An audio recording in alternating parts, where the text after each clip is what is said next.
Shalom, roi et reine du royaume de Dieu, je suis Jean-Claude Dogo de Rich Ministries. Bienvenue au Caviar Spirituel et merci de me recevoir chez vous. Nous allons traiter d'un thème qui est très important, qui s'adresse à toi personnellement, le dessein de ta vie. Ce thème va t'apporter la paix personnelle et va aussi apporter la paix à ceux qui sont autour de toi, ceux que tu fréquentes. Si tu mets bien sûr ces conseils à exécution. Pour cela, nous allons lire un texte en Genèse chapitre 37, verset 22. Je lis. Ruben leur dit, ne répandez point de sang, jetez-le dans cette citerne qui est au désert et ne mettez pas la main sur lui. Il avait dessein de le délivrer de leurs mains pour le faire retourner vers son père. Amen. Le Seigneur parle de Ruben qui avait dessein de délivrer Joseph des mains de ses frères afin qu'il retourne vers son père. Donc toute la vie de Ruben n'est pas importante. Qu'est-ce qu'il a fait lorsqu'il a même couché avec une des concubine de son père? Ce n'est pas pour ça qu'il était venu sur la terre.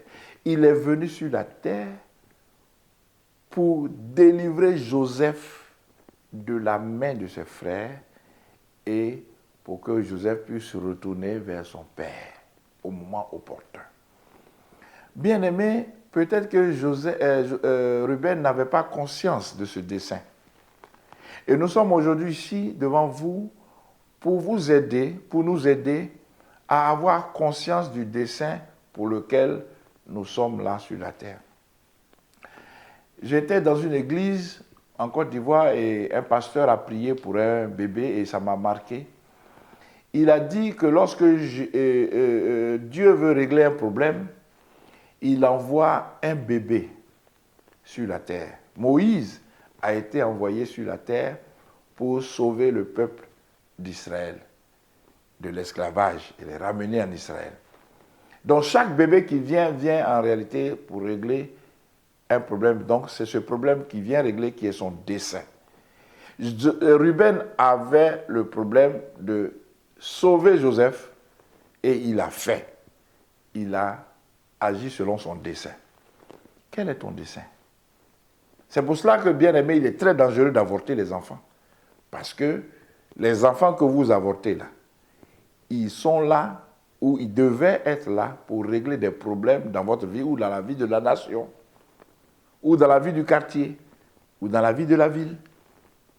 Ils pouvaient apporter des médailles olympiques, des médailles d'or, pour que tout un pays soit fier, tout un continent soit fier. Mais malheureusement, ils ont été avortés. Bien-aimé, quel est le dessein pour lequel tu es là? Toi qui as eu la chance de ne pas être avorté. Toi que Dieu a aimé et il t'a empêché d'être avorté. Quelle est la raison pour laquelle tu vis? Pour le connaître, bien-aimé, il faut que tu donnes ta vie à Jésus. Donne ta vie à Jésus pour que le Seigneur ait une relation, il te donne une nouvelle identité, pour que tu sois son enfant, son fils. Pour que tu apprennes à connaître sa parole. Et en connaissant sa parole, pour que tu apprennes à avoir une relation avec lui, une conversation. Tu dois prier. Après avoir donné ta vie à Jésus, tu dois prier. Et prier, c'est adresser des paroles à Dieu et écouter, entendre sa réponse. Donc, deuxièmement, apprendre à entendre la voix de Dieu. La voix de Dieu ne sera pas différente de sa parole. Bien-aimé. Donc, 2, tu entends la voix de Dieu. Et enfin, troisièmement, tu marches selon ce que Dieu t'aura dit. Donc, il y a beaucoup d'hommes sur la terre, mais peu savent le dessein que Dieu leur a réservé. Réfléchis sur ta vie, prie, sache exactement ce pourquoi tu es sur la terre. Ça va t'aider. Parce que souvent, tu as envie de faire plusieurs choses, 1000 choses à la fois, mais tu ne sais pas où aller. C'est parce que tu n'as pas de direction dans ta vie. Le dessein de Ruben, c'était de délivrer Joseph de la main de ses frères et de permettre qu'il retourne vers son père. Alors, bien-aimé, moi qui suis là, je sais ce que je dois faire avec ma vie. Donc, je t'encourage à le faire aussi. Si tu ne le fais pas, si tu penses que ce n'est pas un message qui est important pour toi, tant mieux ou tant pis. Mais si tu ne le fais pas, je vais te dire maintenant à quoi tu vas ressembler. Tu vas ressembler à tous ces magiciens gris. La magie grise, je vais vous expliquer ce que c'est. Le Seigneur est la magie. Mais quand il dit le Seigneur est la magie, vous ne savez pas ce que c'est que la magie. La magie grise, par exemple, c'est la magie qu'utilisent la plupart de ceux qu'on dit être ambitieux. C'est la magie des ambitieux. Ce sont les personnes qui sont prêtes à tout pour arriver là où elles veulent arriver. Par exemple, vous avez peut-être rencontré à l'école, au lycée, à l'université, même au travail, des collègues femmes ou même des collègues hommes qui sont prêtes ou qui sont prêts à coucher avec le supérieur hiérarchique ou la supérieure hiérarchique pour avoir une promotion, pour avoir un examen, pour avoir des meilleures notes. Ça, c'est la magie grise. Des gens qui sont prêts à vendre leurs soeurs, vendre leurs parents, enlever des enfants pour être riches. Ça, c'est la magie grise. Des gens qui multiplient des intrigues, qui accusent forcément leurs collègues pour les remplacer, pour prendre leur place, pour atteindre une promotion. Ça, c'est la magie grise. Mais pourquoi ces gens-là font ça? C'est parce que ces personnes-là ne connaissent pas le dessein de Dieu pour leur vie. Une fois que, bien-aimé, tu connais ce pourquoi Dieu t'a mis sur la terre, tu marches en fonction. Tu ne vas pas jalouser les autres. Les gens seront en paix autour de toi. Car tu ne jalouseras personne, tu n'envieras personne. Puisque tu connais le chemin que l'Éternel t'aura tracé, tu seras en paix avec toi-même et les autres qui sont autour de toi seront en paix.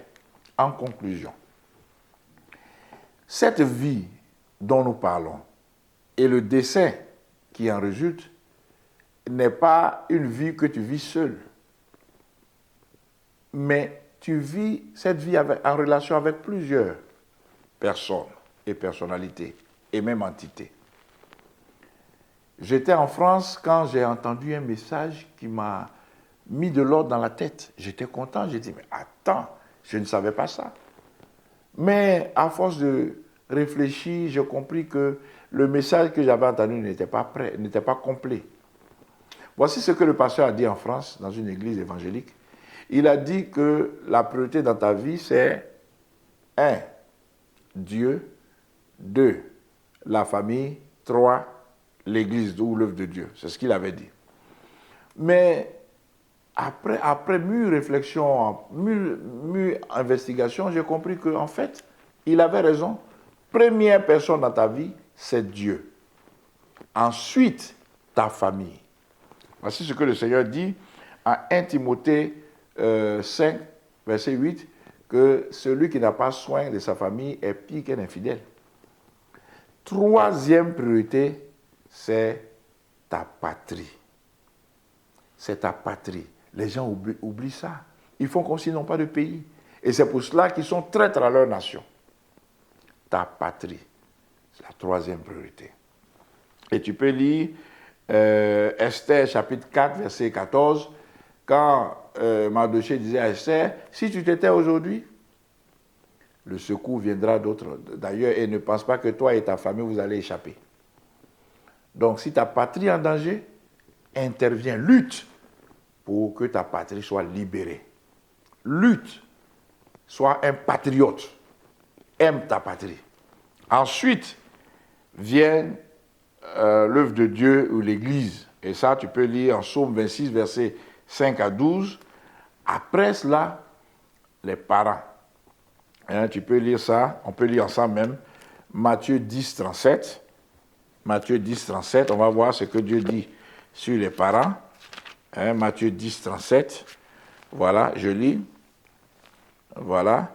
Que celui qui aime son père ou sa mère plus que moi n'est pas digne de moi. Celui qui aime son fils ou sa fille plus que moi n'est pas digne de moi. Donc, si tu aimes tes parents plus que Dieu, tu n'es pas digne. Donc, l'Église, l'œuvre de Dieu avant tes parents. Ensuite, les amis. Tu peux lire à la maison en Proverbe 27, versets 9 à 10. Après tes amis, tes collègues et puis tes camarades. Voici un peu l'ordre que tu dois utiliser dans ta vie et tu pourras naviguer bien dans cet ordre-là que si tu connais ta destinée, mon bien-aimé, le dessein que Dieu a pour toi. Que Dieu te bénisse. Shalom, les traortes, donne ta vie à Dieu. Amen.